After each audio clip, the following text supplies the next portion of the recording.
చిటికన వేలును పట్టుకోవాలి ఎందుకు అని ఇది వచ్చింది ఆచారంగా.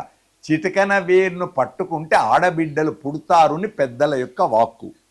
అసలు చిటికన వేలును పట్టుకోవడం ఎక్కడనో మనకు తెలియదు. పాణిగ్రహణ శుభ సమయం, దాని పేరే పెళ్ళి, వివాహము, ఉద్వాహము, పరిణయము. పాణిగ్రహణం, పాణి అంటే చెయ్యి, చేతిలో చెయ్యేసి చెప్పు.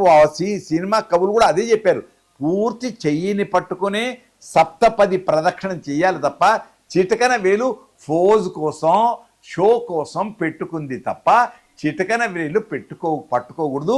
పూర్తి చేతిని పట్టుకునే పెద్ద నేలు తాకి తాను ప్రదక్షిణం చేయాలి. అది గొప్పది. ఈ మధ్య కాలంలో వచ్చిన ఆచారాన్ని మనం చెబితే కోపాలు వస్తాయి కనుక అలా చిటికన వేలు పట్టుకోవడం ధర్మం అయితే కాదు అని పెద్దలు అంటారు. భాషికం భాషితం చేయవ అని శాస్త్రం కల్పించింది. భాషికం ఎందుకు కడతారు? తలకు భాషికము, పాదాలకు పారాణి. పాదాలకు పారాణి ఎందుకు పెట్టాలి? తలకు భాషికమే ఎందుకు పెట్టాలి? మనం అంటామే, ఏది మైలపోలు తీసిన తర్వాత, పెళ్లి కొడుకును చేసిన తర్వాత భాషికాలు రెండు ఉంటాయి. ఈ ఇంటి భాషికం, ఆ ఇంటి భాషికం రెండు మారుస్తాం ఎదుర్కోలు అయిపోయి పెళ్లి మంటపంలో. కనుక ఈ ఇంటికి ఆ ఇంటికి రెండిటి బంధాన్ని గట్టిగా ముడివేస్తూ, ఒకటి రెండు అందమంతా ముఖంలో ఉంటుంది. సర్వేషు గాత్రేషు శిరప్రధానం, అన్ని అవయవాల్లో తల ముఖ్యమైంది కాబట్టి ఆ శిరస్సులో పైననేమో జీలకర్ర బెల్లం, నుదుట ఇది భాషికం, నుదిటి భాషికం. ఈ మధ్య కాలంలో వచ్చింది బంగారు చిన్న భాషికం పెడుతున్నారు. ఒక 50 ఏళ్ల క్రితం మొత్తం కనపడకుండా భాషికం పెట్టేవాళ్ళు. కారణం, అబ్బా ఇంత అందగాడా అని ఎవరైనా చూస్తే దృష్టి దోషం, దిష్టి కాదు దృష్టి దోషం, అందరి చూపు ఆయన మీద పడితే కొండ అయినా కరిగిపోతుంది అని పెద్దలు అంటారు. కనుక దృష్టి దోషం వెళ్ళకూడదు శిరస్సుకు, భాషికానికి.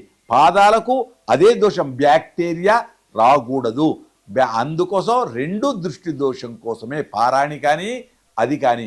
ఇంకొకటి నియమం, ఓహో ఈయన పెళ్లి కొడుకు ఇది అని ఆయనకు ఒక ప్రత్యేకత ఇవ్వటానికి భాషికము, పైన ఉండేటువంటి ఉష్ణీషం అంటాం కిరీటం.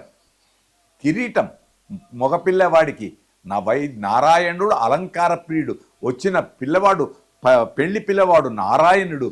అందుచేత పితృదేవత తరింపచేసే యజ్ఞమే కళ్యాణం. కనుక భాషికం వైభవం, దృష్టి దోషం తొలగించటానికి అది శుభం. అందుకే ఆ తర్వాత 16వ పండుగ తర్వాత దాని ఇంటి లోపల భద్రంగా ఉంచేస్తారు. అది వంశపారంపర్య ఆచారాలు, సదాచారాలు, శుభం. ఇది అన్నిటికంటే గొప్పది. అరుంధతి అనే ఆవిడ మహనీయురాలు, తల్లి గర్భంలో నుండి పుట్టలే, బ్రహ్మ మానస పుత్రిక. ఒకటి. రెండు, అరుంధతి ఎవరి భార్య? వశిష్ఠుడి భార్య. వశిష్ఠుడు ఎవరు? బ్రహ్మ మానస పుత్రుడే.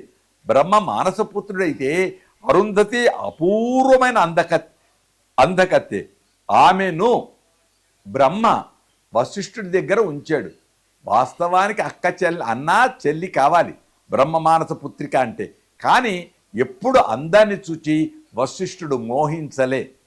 సహజంగా స్త్రీ సౌభాగ్యం చూచిన తర్వాత ఎంతటి గొప్పవాడికైనా మనస్సు చెలిస్తుంది, కానీ వశిష్ఠుడికి చెలించలే.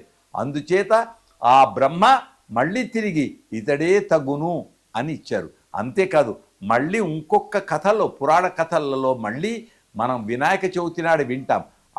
ఏది అగ్ని రూపంలో అందరి భార్యల యొక్క తక్కిన గ్రహాల యొక్క భార్యల యొక్క ఋషుల సప్తర్షి మండలంలో 6 ఋషుల భార్యల రూపం మార్చుకొని వెళ్ళాడు తప్ప అగ్నిగా అరుంధతి దగ్గరికి వెళ్ళలేడు. ఆమె మహాపతివ్రత, ఉత్తమ ఇల్లాలు. కనుక మొదటి చూపు ఎలా ఉంటే అలా. కనుక అరుంధతిని చూచి స్త్రీలు నేర్చుకోదగింది ఎంతో ఉంది. నక్షత్ర మండలంలో, సప్తర్షి మండలంలో వైభవమైన అరుంధతి నక్షత్రంతో, అప్పగింతలతో కళ్యాణ వైభవం సుసంపన్నమవుతుంది. ఇక్కడ ఒకటి గమనించాలి, అరుంధతి ఎక్కడుంటుంది? సప్తఋషుల యొక్క భార్యల్లో ఆవిడ ముఖ్యం. అందుకే అరుంధతి నక్షత్రం అంటాం, ధ్రువ నక్షత్రం అంటాం. ఇవి గొప్పవి. అంతేకాదు 7 సంఖ్య గొప్పది. పెళ్లిలో 7 అడుగులు, 7 కొండల రాయడు, 7 స్వరాలు, 7 వారానికి 7 రోజులు.